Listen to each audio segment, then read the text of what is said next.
কুড়িগ্রাম ৪ ভোটের একটি মনস্তাত্ত্বিক লড়াই হচ্ছে।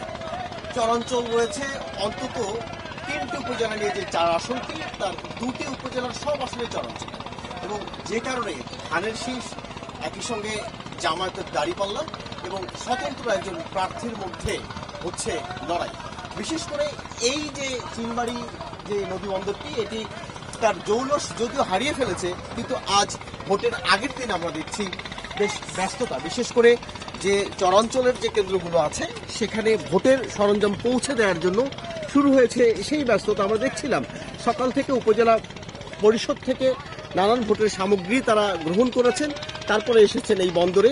অন্তত ২ থেকে আড়াই ঘন্টা পর্যন্ত তাদের যে লক্ষ্য, অর্থাৎ যে নির্দিষ্ট স্থানে তারা যেতে চান সেখানে যেতে সময় লাগবে। এই যে এত সময় ধরে তারা যাচ্ছেন, সেখানেও একটা আইন শৃঙ্খলার পরিস্থিতিরও নানান বিষয় আছে, সেই বিষয়গুলো নিয়েও তাদের সঙ্গে কথা হচ্ছিল। এইসব মানুষ নানান কথাই যদিও বলছিলেন, দিন শেষে তারা শান্তিপ্রিয়। তারা বলছিলেন চরে যদি কোনো বিচ্ছিন্ন ঘটনা ঘটেও থাকে সেখানেও আইন শৃঙ্খলা বাহিনীর সদস্যরা এই মুহূর্তে অবস্থান করছেন। বড় কোনো ঘটনা যদি ঘটেই যায় সেক্ষেত্রে এখান থেকে যদি কোনো বড় টিম চরাঞ্চলে পৌঁছে দিতে হয় সেক্ষেত্রে অন্তত ২ ঘন্টা পর্যন্ত সময় লেগে যাবে। অর্থাৎ দুর্গম চরাঞ্চলেই এইসব ভোট কেন্দ্র রয়েছে, যে কারণে নানান জটিলতা রয়েছে। এবং একই সঙ্গে ভোটের সমীকরণ আমি যেমনটি শুরুতেই বলছিলাম, ত্রিমুখী লড়াই হওয়ার সম্ভাবনা আছে। বিশেষ করে ধানের শীষ এবং দাঁড়িপাল্লার যে ২জন প্রার্থী আছেন, সেই ২জন প্রার্থী কিন্তু এই নদীর ওপারে, অর্থাৎ ওপারে বলতে আমি চরাঞ্চলের কথা বোঝাচ্ছি।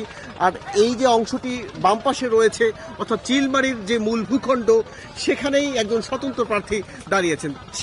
যে কারণেই এখানকার সাধারণ মানুষ ভাবছেন যে মনস্তাত্ত্বিক লড়াইটি হবে সেটি হচ্ছে কে চরাঞ্চলের মানুষজন, চরাঞ্চলের যিনি প্রার্থী আছেন তাকে হয়তো বিজয়ী করার কথা ভাববেন, আবার এই অংশে যারা আছেন বিশেষ করে স্বতন্ত্র প্রার্থীর কথা আমি বলছিলাম তাকে বিজয়ী করার কথা ভাববেন। যে কারণে দিন শেষে এই ভোটের সমীকরণ কেমন হয় সেটি বোঝা যাবে আগামীকাল। আল আমিন হক অহন, যমুনা নিউজ, চিলমারি, কুড়িগ্রাম।